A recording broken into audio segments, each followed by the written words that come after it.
आप अगर सुबह उठते हो और आपको मॉर्निंग वुड नहीं आता या दिन भर आप चिड़े-चिड़े रहते हो, डिप्रेस फील होता है, कुछ करने का मन नहीं करता, दिन भर आलस आता है, तो हो सकता है कि आपका टेस्टोस्टेरोन बहुत लो है। एक अच्छा लिबिडो पाने के लिए या हमेशा अच्छे मूड में रहने के लिए या ओवरऑल अपने गोल्स की तरफ मोटिवेटेड रहने के लिए आपको हाई टेस्टोस्टेरोन की बहुत ज़रूरत है। तो मैं आपको कुछ ऐसी टिप्स दूँगा जिससे कि आपका टेस्टोस्टेरोन हाई हो जाए।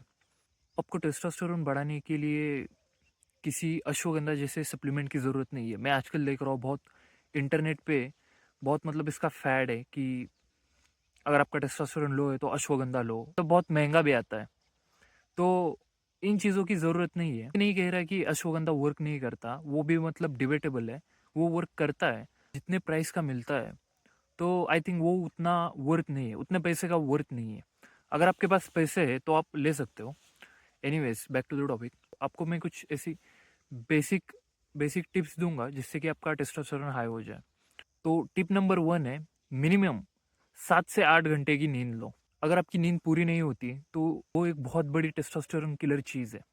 आपको हमेशा टारगेट करना चाहिए कि 8 घंटे की नींद पूरी हो और आपको रात में जल्दी सोना चाहिए। अगर सुबह आपको जल्दी उठना होता है लाइक 5 बजे या 6 बजे, तो आपको 10-11 बजे तो सो जाना चाहिए और सुबह उठते ही आपको धूप में चले जाना चाहिए। उससे होगा क्या, आपका एक सर्केडियन रिदम सेट हो जाएगा और धूप से विटामिन डी भी मिलता है, वो भी मतलब टेस्टोस्टेरोन के लिए अच्छा होता है। अगर आप सुबह उठते ही धूप में चले जाओगे तो आपको रात को भी उसी टाइम मतलब जितनी आपकी नींद है उसी टाइम परफेक्टली नींद आ जाएगी। टिप नंबर 2 है कि लूज योर बॉडी फैट, क्योंकि बॉडी फैट एक बहुत बड़ा टेस्टोस्टेरोन किलर है। Most of the Indians skinny fat है तो उन्हें लगता है कि उनके ऊपर कोई फैट ही नहीं है, बट होता है।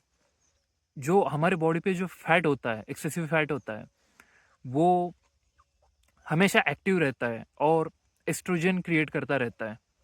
और एस्ट्रोजन एक मतलब बहुत बड़ा टेस्टोस्टेरोन किलर है मेल्स में। तो आपको हमेशा ये टारगेट करना चाहिए कि आपका जो बॉडी फैट है वो 15 टू 20% के बिटवीन में रहे, ना उससे कम और ना उससे ज़्यादा। अगर कम और ज़्यादा होता है तो वो टेस्टोस्टेरोन को किल कर देता है। ऐसा नहीं कि फैट ओवरऑल बुरी चीज़ है, ऐसा नहीं है। फैट अच्छी चीज़ है बट लिमिट में। फैट को किल करने के लिए आपको हफ्ते में 3 बार तो वेट ट्रेनिंग करनी चाहिए, साथ में स्क्वाट्स वगैरह भी मार सकते हो। आपका प्रोटीन इंटेक कंप्लीट होना चाहिए, को अपने खाने में प्रोटीन बढ़ा देना चाहिए मसल बिल्डिंग के लिए। जितनी ज़्यादा मसल्स होंगी ना, उतना वो मतलब फैट को किल करेंगे और मसल्स डायबिटीज़ जैसी बीमारियों को भी दूर रखती है, जो कि इंडियन लोगों में काफ़ी कॉमन बीमारी है।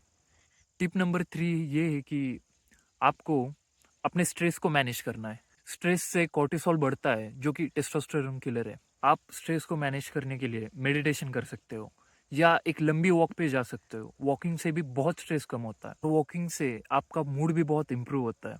चौथी टिप ये है कि अवॉइड सोय प्रोडक्ट्स। जी हाँ, आप में से बहुत लोग सोया चंक्स खाते होंगे प्रोटीन के लिए, बट सोया चंक से टेस्टोस्टेरोन कम होता है या सोय प्रोडक्ट से टेस्टोस्टेरोन कम होता है, ये बहुत डिबेटेबल टॉपिक है।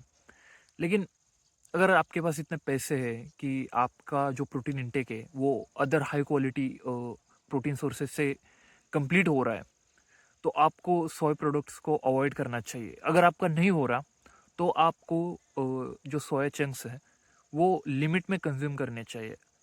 मिनिमम मतलब 100 ग्राम्स के नीचे तो आपको वो कंज्यूम करने चाहिए। अगर आप इतनी चीज़ों को करोगे ना, आपका 100% टेस्टोस्टेरोन राइज होगा, आपका 100% टेस्टोस्टेरोन बढ़ ही जाएगा। आपको किसी भी मतलब ऐसे एक्सोटिक सप्लीमेंट की ज़रूरत नहीं है। कैम चलते रहते हैं इंटरनेट पे कि ये खाओ, ये प्रोडक्ट कंज्यूम करो, वो करने की कोई ज़रूरत नहीं है। अगर आप इन बेसिक चीज़ों का ध्यान रखोगे, आपका अपने आप टेस्टोस्टेरोन राइज हो जाएगा, अपने आप टेस्टोस्टेरोन बढ़ने लग जाएगा। That is it for the video.